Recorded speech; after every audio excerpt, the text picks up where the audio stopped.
Good evening, all of you all.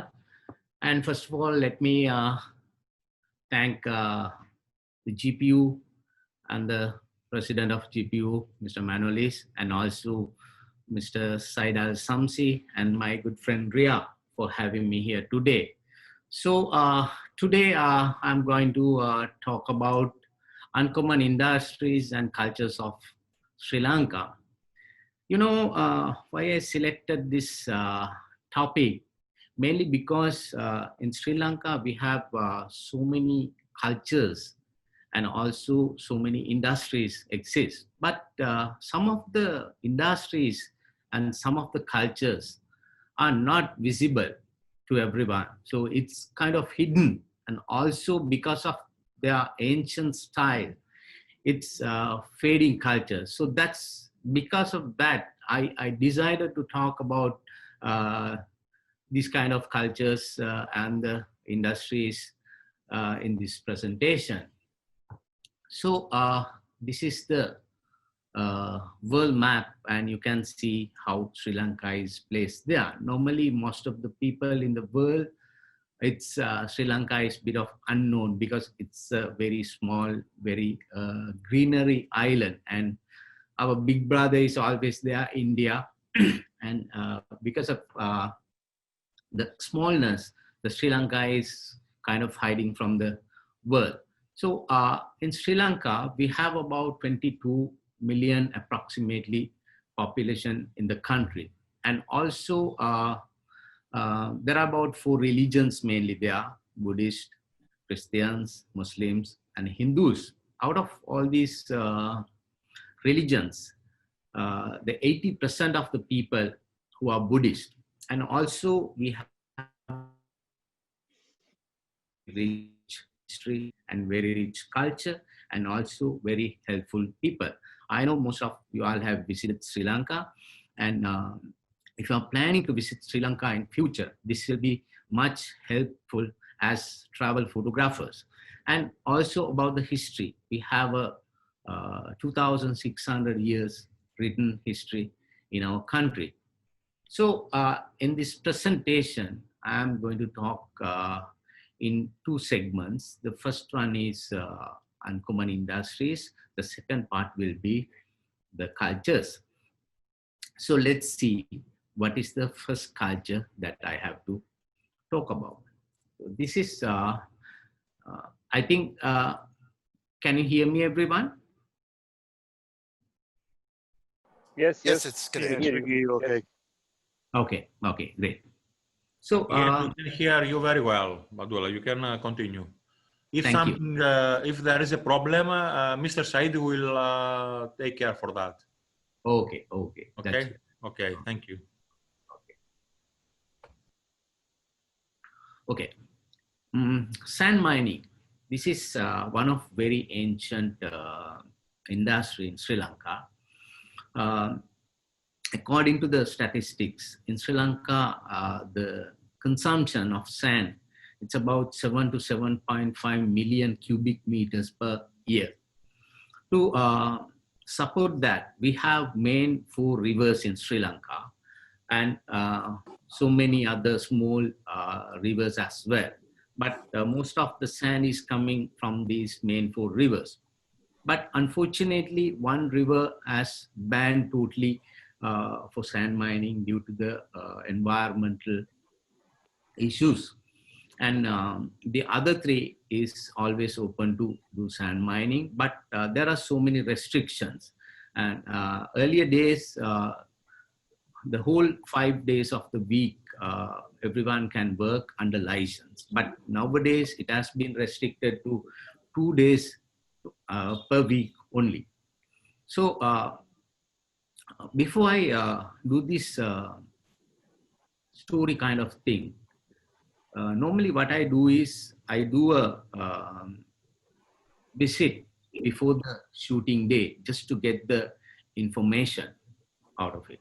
So before I do the main shooting, I went there 1 week ahead to see what kind of thing, what kind of work is happening there.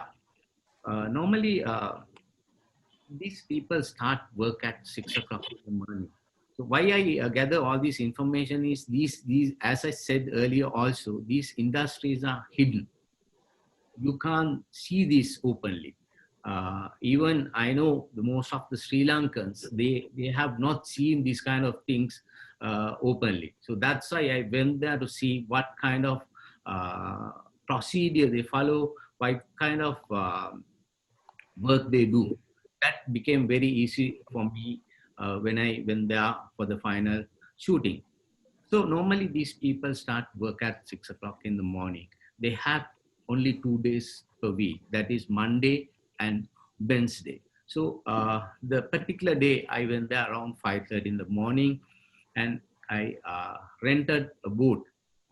And see, this is one of the main rivers in Sri Lanka, and you can see the horizon there. That is where the sea is. Normally, they allow to do mining 5 kilometers away from the sea. That is mainly because of the environmental issues. Now, see these boats. These are total manually operated boats. So no motors, nothing. And these are very old kind of boats. They are made out of wood. And earlier these boats as used as the fishing purposes. These are trawlers, and they are modified after that as for suitable for sand mining. And look at the height of the boat. It's about in front, it's about 6.5 feet in height, and in the back, it's about 2 feet. I'll tell you why I said about this height later.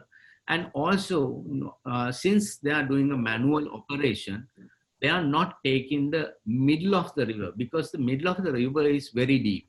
And normally they take the side uh, in the river. So this is how they go. In one particular place, they have about 20, 15 boats in a one place, and that kind of places, there are a lot of there. So this is how they come into their particular place. And once they come to this place, they anchor all these boats and they start doing mining. So this is how they anchor the boats.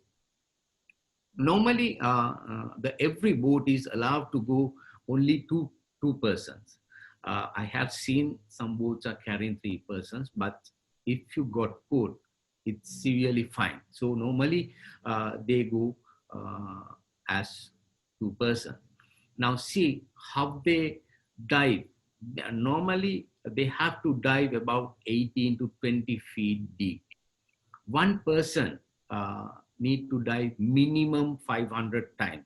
It's not an easy job. It's a really hard job. So both people, they have to dive about more than 1,000 times to fill this. Normally in one boat, they carry about 2.5 tractor loads of sand. When I talk with these people, now see, this is how they load this sand into the boats. When I talk with these people, they said most of their eardrum is damaged. And also they look like very kind of old people. And also when you are taking the sand buckets, every 100 buckets, you have to take it out at least 30 to 50 buckets of water, which is coming into the boat. It's not an easy job and it's very difficult. Now look at this guy. When I took this photograph, he's shivering. Already he has dived about 200 times, right? And when I spoke with this person, he said his age is about 50 years, but it's looked like more than 65. So after that, you can't work. And that's why I said earlier also why these industries are perishing, because the younger generation, the new generation, it's not coming into this kind of things. And also the government can't allow the sophisticated machineries also into these kind of places because of the environmental problems. So I got into this boat, and I just want to see what kind of a space is available in this boat, and see how they load the sand into this boat. This one boat is carry about 2.5 load of tractors. So once they load fully, they will cast off. They are not waiting for the others. So whoever who loaded first, they will cast off, and they go to their separate, their respective ports. They have different ports according to their owners. So this is how they go. Even when they are going, they operate this manually with the wheel. So look at this one. I mentioned about the height of the boat initially. I said it's 6.5 feet in total. Look at the boat now, not even 1 feet. And they are still operating manually. Now see, in this boat, there are 3 people carrying, but if they get caught, they have to pay a huge penalty. So this is how they land their particular port. And once they land, so these people not going to be work again, and they are off for the day. And there is a separate crowd who will be there to unload the sand from here. So look at the height of the middle of the boat. It's not even 6 inches. This is fully loaded. Okay, this is how they unload the boat, and they take all the sand into this particular area, and they further clean this sand, and now it's ready to sell for their respective customer. So that is all about the sand mining. Now we'll get on to the graphite mining. So the graphite mining is also a very ancient industry in Sri Lanka, and again, it's a hidden industry. For these kind of industry, if you want to photograph, you cannot just walk and do that. You have to take permission. You have to use your the known people and get the permission to go inside, because these mines are about 2,000, 1,500 feet deep. Now, in graphite mining, this is also about 600, 500 years old industry in Sri Lanka. In 1870 to 1918, with the Industrial Revolution, there are so many people in so many countries try to do a lot of innovation, innovative products. So because of that, the graphite demand has gone up. And at that time, during the 1870 to 1918, we had about 3,000 mines in our country. And also the graphite was our main income at that era. And due to the First World War, the demand went very high, and our income was drastically increased. After that, after the First World War, due to the economic recession in 1930s, we had to close down a lot of mines around the country because of the low demand, and we kept only three mines. At the moment also we have that 3 mines. Those are huge graphite mines. That means there is a one which I photograph. That is the deepest graphite mine in the world, right? And see, we had about 3,000, and now we have only 3 mines. Even during the Second World War, we supplied all these graphites with these 3 mines. And also about the quality of the graphite we supply to the world, we are the best suppliers in the world. That means because our graphite contains 99.7% carbon. So it's almost 100%. Whereas the other countries who are supplying graphite, it's having only 40 to 60%. Okay, so this is how these people are transported into the layers. There are about 4 layers in this mine, and the first layer is only up to 1,300 feet. And after that, they had about another 3 layers up to 2,100 feet. Normally, they don't allow people to go into the deepest place, but luckily we got that chance. Now, normally in Sri Lankan weather condition, it's about normally our heat is 35 centigrade throughout the year. And when you go down every 100 feet, there will be an increase in 1 centigrade. So once we go up to the 2,100 feet, the temperature is about 56. Though they have all these ventilations, then the cooling system, but still it is very hot there. It's very difficult to work in that environment. Because of that, they start working around 7:30 in the morning, and they work only till up to 2:30 in the evening. So they have two lifts here. So they carry all these people down, and also the products up. So this two lifts goes only up to 1,300 feet level. After that, the other three levels, the transportation system is like this. It's a kind of a box. Normally, it carries two people because it has to be balanced. Unless if you are a experienced person, you can balance as a one person. Otherwise, you have to go as two people down. And also, these boxes brings the goods up. So this is how they transport their people and the goods after 1,300 feet.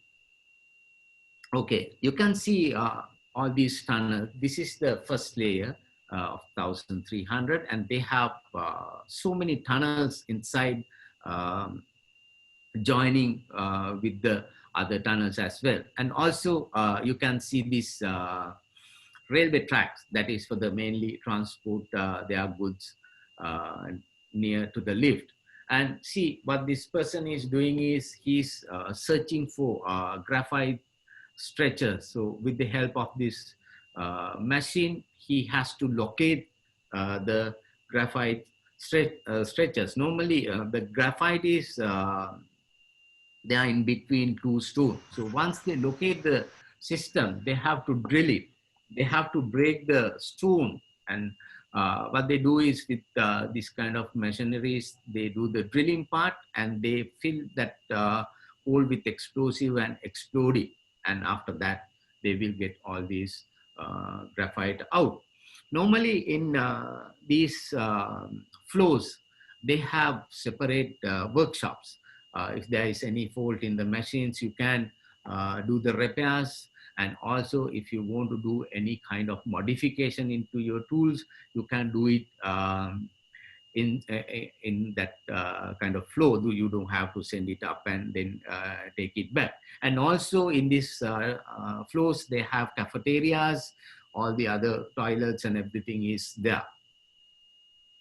So in the morning, normally the supervisors, they brief their people, the workers, how to, what kind of work they have to do that particular day and what kind of load they have to send it up. Like those kind of instructions is given by the managers and the supervisors like this. And this is how they carry the stuff into the lift. You can see on the left side there is a one lift and there's another lift also adjoining, and two railway tracks going straight away into those lifts.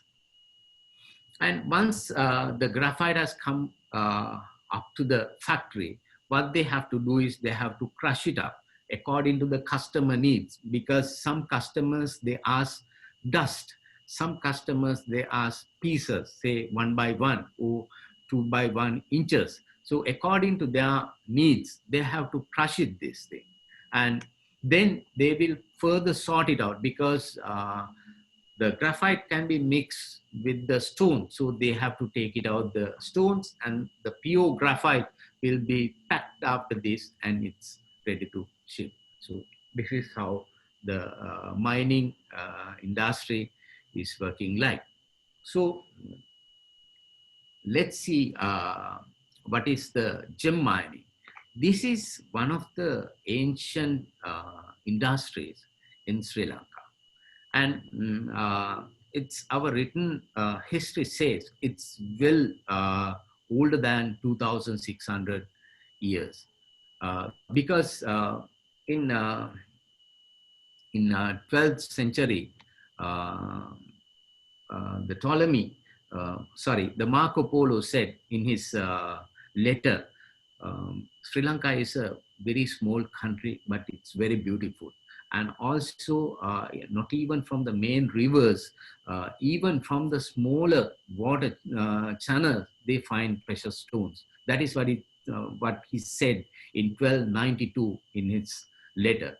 So after that, the Ptolemy also said Sri Lanka finds the best sapphires. Even at the moment, we are the people who are supplying the best blue sapphires in the world. And also in 4th and the 5th centuries, the Persians and Arabs also came into Sri Lanka to buy the precious stones. And normally, they have to take license to do the mining. Normally, they allow the ancient kind of technology to do this gem mining. But some people try to amalgamate with some new machineries, and they were allowed for a short period, but with a lot of bad implementations. So they have stopped it. Now the government is allowing on the normal way, the ancient way, they have to do the gem mining. So they give normally the license, and the license only you can do gem mining. Now, if you look at the 2nd century and in between 5th century, it's an interesting story. And all these kings, they given full permission to do mining, gem mining to anyone, any place. Only under one condition. He has specified uh, one size. If you find any gem more than that size, that is belongs to the king.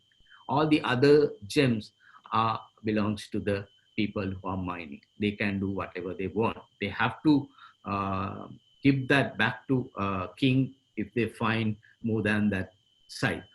So this is how they do this gem mining. And you can see the structure. This is made out of very cheap wood. It's kind of village wood. You can find these things very cheaply any place in these villages. Normally, these people, they start doing their mining. They come to work around 6:37 in the morning. Now, I want to tell you all, now, if you are thinking, if you are planning of doing this kind of a photograph, actually, taking a series of photographs, you can't take within 1 or 2 hours. At least you have to spend one full day with these people to capture whole setup and whole their timetable kind of thing, all the activities. So this is how when they come in the morning, usually these pits are completely full with water when they're coming in the morning. Luckily this day there was no water in this mine. Normally what they do is first they take it out all the water by using these machines, and after that they will start digging. So normally these pits are deep about 200 feet. They don't go more than 200 feet, but this one is not more than 25 feet. So this is how they take it out, all this stuff, whatever they are digging, the mud out from the mine.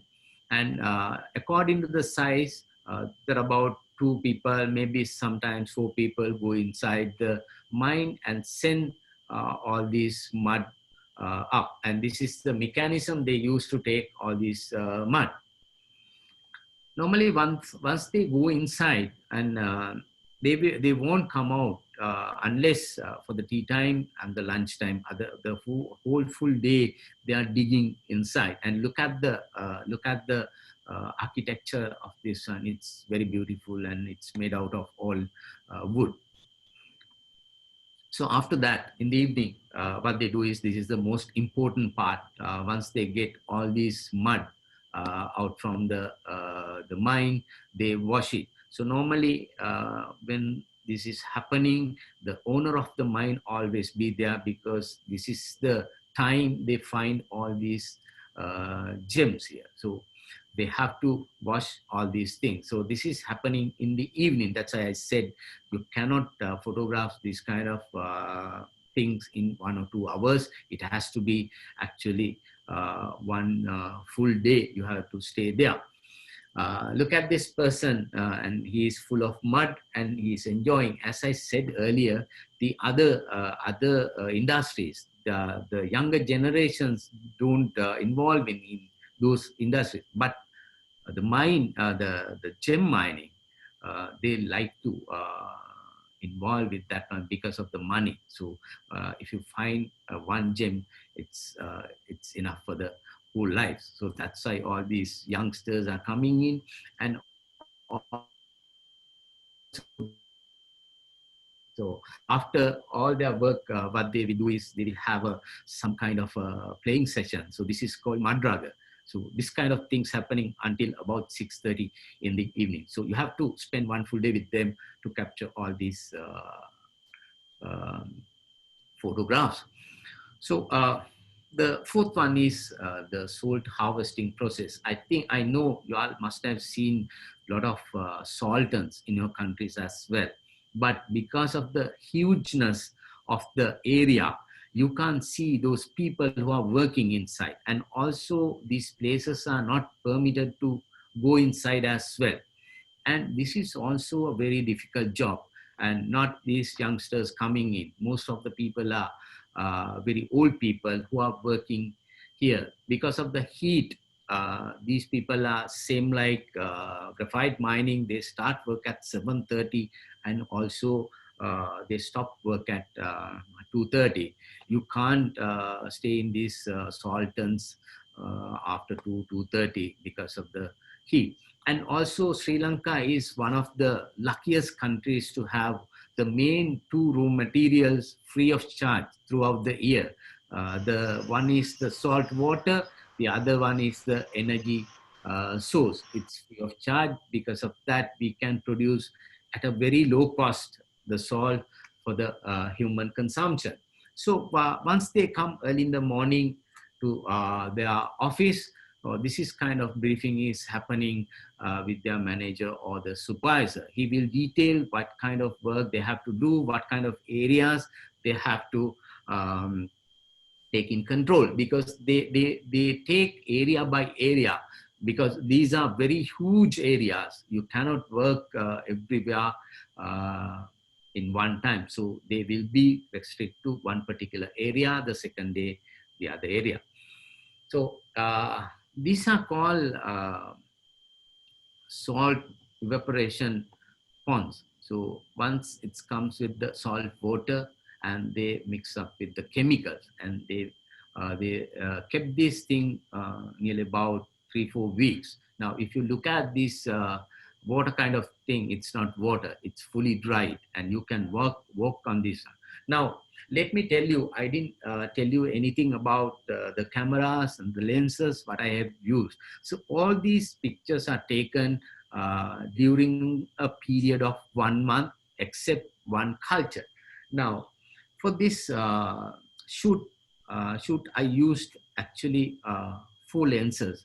One is 7200 2.8, then 2470 f2.8, then 1224 f4, and one prime lens 24 1.4. These are the lenses I used to take these photographs, and also 3 cameras.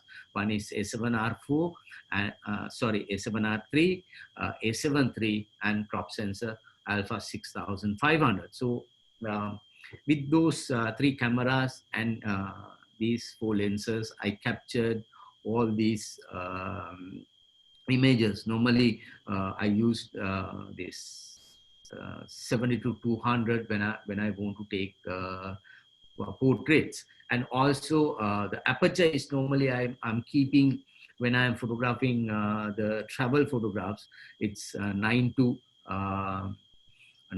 11. So now, as I said, these evaporation ponds, once everything is dried, they have to dig this salt out of it, and they will take to a one place.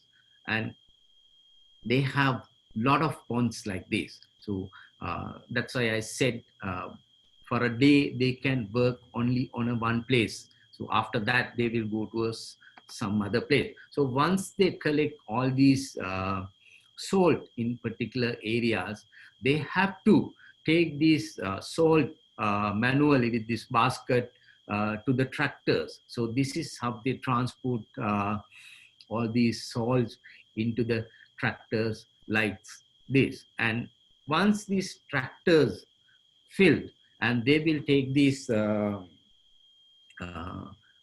tractors, the salt into the salt mountains. They call it mountains. And once they pack all the mountains, they will covered with the coconut leaves. You can see it from the right hand side, salt mountain. So, and after that, they will keep this salt for nearly about 3-4 months until it gets corrected to human consumption. So after that, what they will do is they will dig all these mountains and take this the pure salt out and pack it. And this is how they pack it. So everything is happening in one particular area, because every day there are so many lorries coming into these saltons to take salt. So this is how they pack. In a bag, they have about 50 kilos in a bag, and all these lorries will take and distribute all around the country. And also I want to tell you, this is not the only sultan what we have. We have so many sultans around the country, because since our country is a island, we have, as I said, we have the salt water, and most of the places we have a stable temperature. Okay, so this is the final industry I have to talk about. This is what we call authentic Sri Lanka blacksmith houses. And these blacksmith houses also, it says it's old more than 2,600 years. In history books, it says those days, even the kings, they themselves learn this technology, and they come to these places to make their own equipments. Normally, these people make 3 kind of equipments. The first one is the war equipments, the weapons like swords, the helmets, the body armor, you name it, anything they will make it with relevant to the wars. The second type of it is the agricultural equipments, and the third type of it is the household items. Nowadays, they cannot make war items. It's prohibited. They can make only agricultural equipments plus the household items. And early days, every village in this country had one blacksmith house with old type technology. But nowadays, we have more sophisticated ones, but very rare. If you take, it's less than 10 for the whole country. We have this kind of old type working blacksmith houses. In 1980s, I can still remember when I was a young kid, in our village also, we had one kind of a blacksmith house. So this is the ancient type blacksmith house. And see, this guy is making a knife here. This knife is not for household matters. This is for fishing industry. So it's quite a big one. So once this person do this job, he will hand over the final touch-ups to his guru, and he will do the finishing touch-ups and see how he's looking at the alignment and everything. So this is the final product here. And this mechanism is also very old kind of a mechanism. So this, by using this mechanism only, they can heat the iron.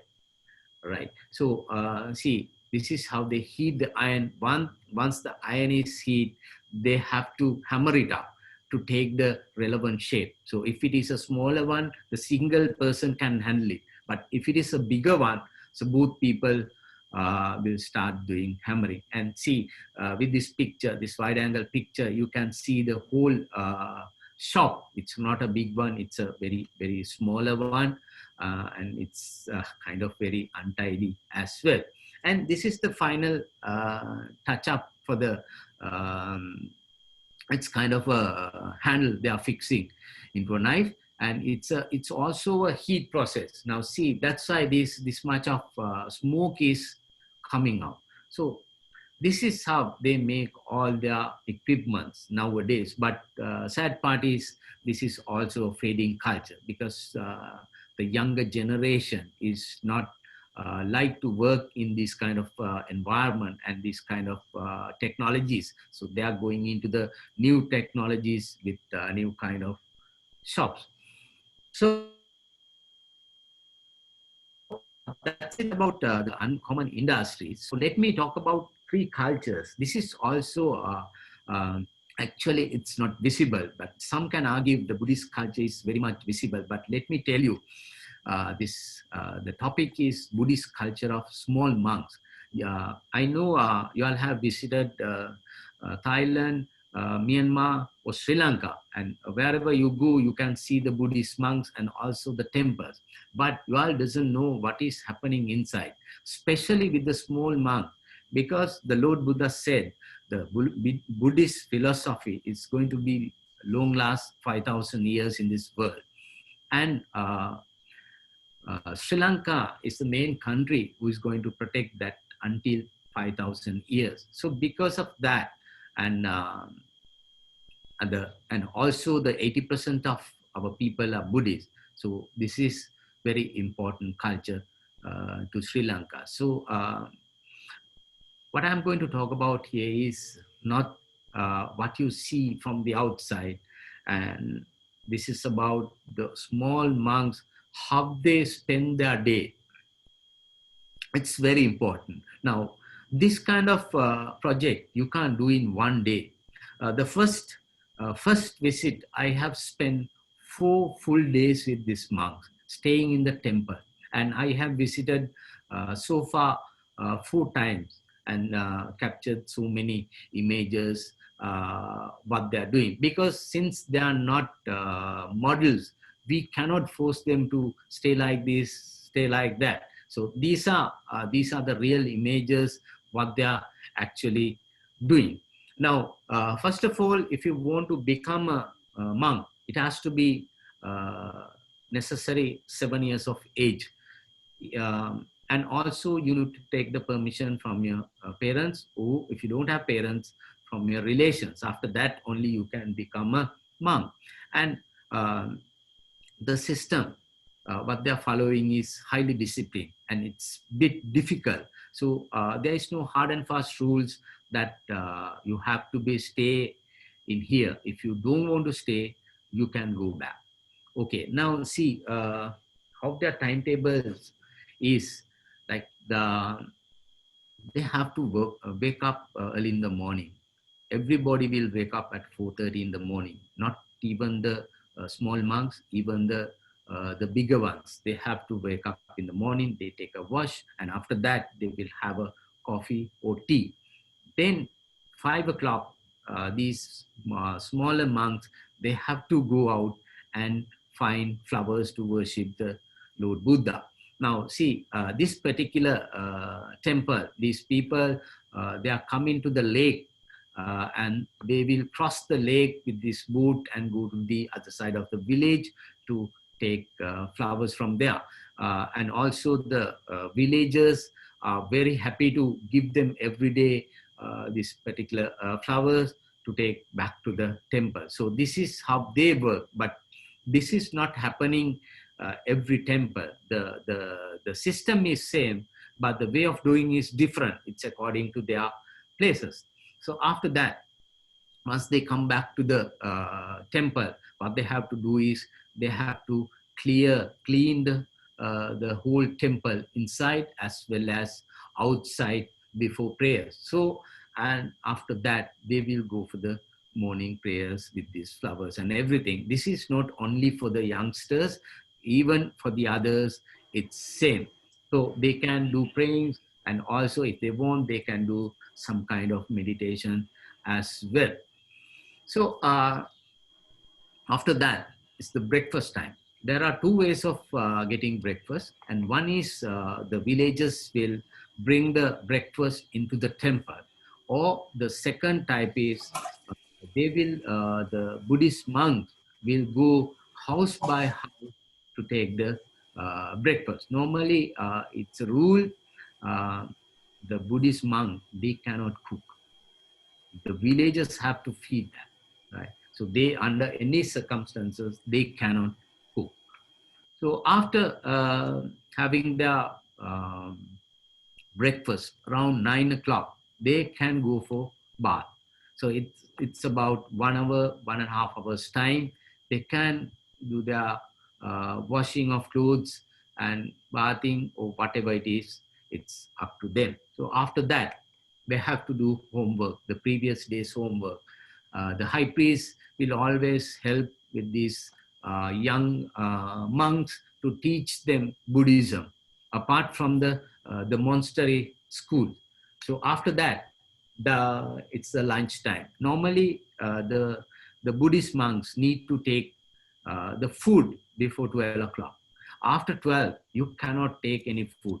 You can take only liquid, 3 o'clock tea or whatever, coffee or juice or something, or in the evening around 7 o'clock before sleep. So before 12, you have to take food. So this is also happening the same way like the breakfast.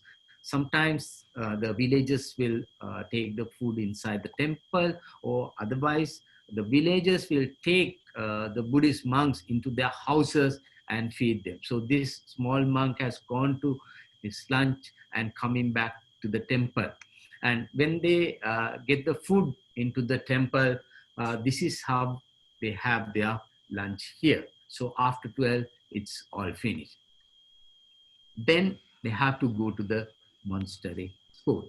This is also same like the normal schools, but only different is they are teaching more Buddhism in school. So they also have like other kids, they have grade 1, grade 2 kind of way. So after it's the school is over at 4:30 in the evening. So after that till 6:30, they have their own time. Either they can do studies or reading books, or they can have a rest, or else they will chat with their friends like this, or they will start doing playing or something with their friends, and also they will be onto games as well. So whatever it is, they have 2 hours, they can do whatever they want. So after that, around 6:30, they have to take a wash and they have to go for the evening prayers. So this is how they go for the evening prayers, and this is how they do inside prayers and also outside prayers as well. So after that, they have a again rest period. They can do not resting, actually they can do meditation kind of thing. So this will happen until about 9:30, and that is the end of the day. So this routine is happening each and every day. So it's not easy. It's highly disciplined. So you have to keep your head up, and you are away from your families. You are not with your mother or father. So it's also a very hard life. As I said earlier, also these kind of things you all can't see at one go. You all might have seen some places which are more common. I know when tourists comes, they will take to the Temple of Truth in Kandy, and also it's there is another place called Pandula Cave Temple. Those are famous places, but you can't get into these cultures. That's the difference. So the next culture is it's a martial arts. It's ancient tradition of fighting in Sri Lanka. We call it in Sinhalese Angampora. According to their history, they said it's coming from Ravana's era. That is about 30,000 years ago. But it's all about word of mouth. And our history says all these kings, they learn this style. They learn this fighting style, and also they had their regiments of Angampura people, and they have used these Angampura people in their wars, in their fightings heavily. In 1795, with the British invention, we had a lot of fight with Britishers, and they had a problem. The Britishers had a problem because some people were died. So many people were died well after the war, sometimes after 2 weeks, sometimes after 1 month, without tracing anything. So they couldn't find what's the reason for the death. Actually, the cause of the death is no, but they found out these things happen because of this Angampura style. Even now, when I spoke with them, they said they can assault a person to their nerves, and they can tell him, you are going to die in 1 month exactly. So it's happened, it happens, and they have proved that also. So after that, once the Britishers found this, what they do is they ban the whole Angampura style, and they destroy all the training centers and all the families, right? But some people were alive, and what they did was, we have another dancing style called Kandyan dancing. So these gurus, they amalgamate with the Kandyan dancing style to take forward this Angampura style forward. Now, nowadays, the ban is lifted again. They have started their training centers, not for fighting purposes, actually as a art. So they have separate villages. So this is how they start practicing in the morning. As I said earlier, also, this is also very, very hidden cultures. If you want to take these kind of photographs, you have to take permission from these gurus, and you have to go to that particular villages and take it. So it's not easy, but still you can, right? So this is how they start doing their practices. Mainly in this fighting, they have unarmed combat and also armed combat. So before they fight, they do some kind of meditation as well. And after that, they will start training. The guru is training the techniques and everything to their students. And look at that small guy. He's about 7 years of age, and still he comes for the practice. And even the ladies also in these practices, there's no excuse. As ladies, they also have to do the same thing like men. So these are the drills they are doing with the ladies and everything. Together, there is no excuse for the ladies. So they are going to take a lesser amount of training from the guru. All are same. Oh, this is what they do as unarmed combat. So this is a fighting pit, and this is a real kind of fight here. And in these fights, mainly they use locks and hooks. Now, if this is a real fight, the person in front is history.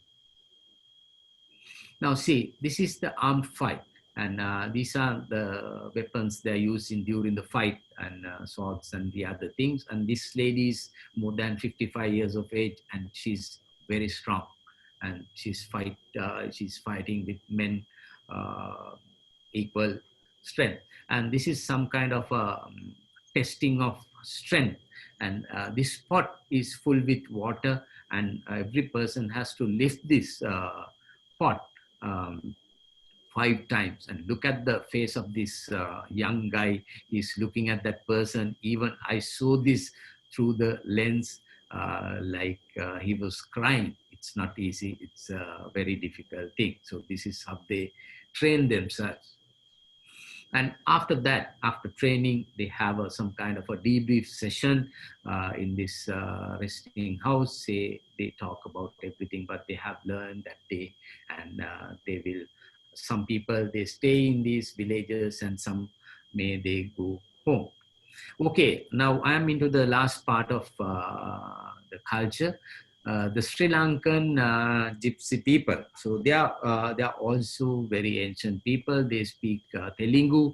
I think they came from India, and nowadays these people are very rare in Sri Lanka because all these people are modernized now. They have two places in north central province in Sri Lanka. Those are their permanent places. Normally what they do is when they comes to one particular place with their group, they make temporary houses and they stay there nearly about 7 days, and after that they will go to some other place. So it's very difficult to find these people, but when I speak with these people, whether I can come to their village at North Central Province, the permanent village, and do the photograph there, actually he laughed. He said, if you come to that place, there is nothing to see. All these people are modernized, same as us, the houses and everything is same, and they are into modern industries, modern employees now. So their traditional things is doing by very limited amount of people. Now see this lady, she is a fortune teller. Normally the ladies are fortune tellers, whereas the men, they do all these snake dancing and monkey circus kind of thing. So once they set up their houses for the 7 days, they go each and every house of that village or in that town. So even at the smallest stages, his father is teaching his young son this monkey circus and all these snakes kind of things. They are not poison. Actually, I think they have removed their poison part out of it. So these are huge snakes. Normally, they are highly poisoned. So this is how they do their activities. Normally, the people will come to their premises and see these things, or otherwise they will go house by house to show their kind of activities, and these people will give them money for that part. So this is how the monkey circus kind of thing. This is very interesting, and also people come this way, especially the small kids. They will come and see these things. So for the 7 days, they will sweep the village and find a lot of amount of money. So now I have come to the end of my presentation. I think I'll have enjoyed some of these travel photographs, and if you are planning to visit Sri Lanka in near future, so you can get all these travel agents, and you can tell them take all the necessary permissions and other stuff. So I know even in other countries, if you look at very carefully, you can find a lot of uncommon cultures and also uncommon industries. Especially in India, if you find, you can have thousands of industries and thousands of cultures. It's just a matter of the commitment. So actually this one I did for this particular presentation, and also I took all these photographs during a period of 1 month, except with this what you call Lanka. So thank you very much, all of y'all. And if you have any questions, you can ask now.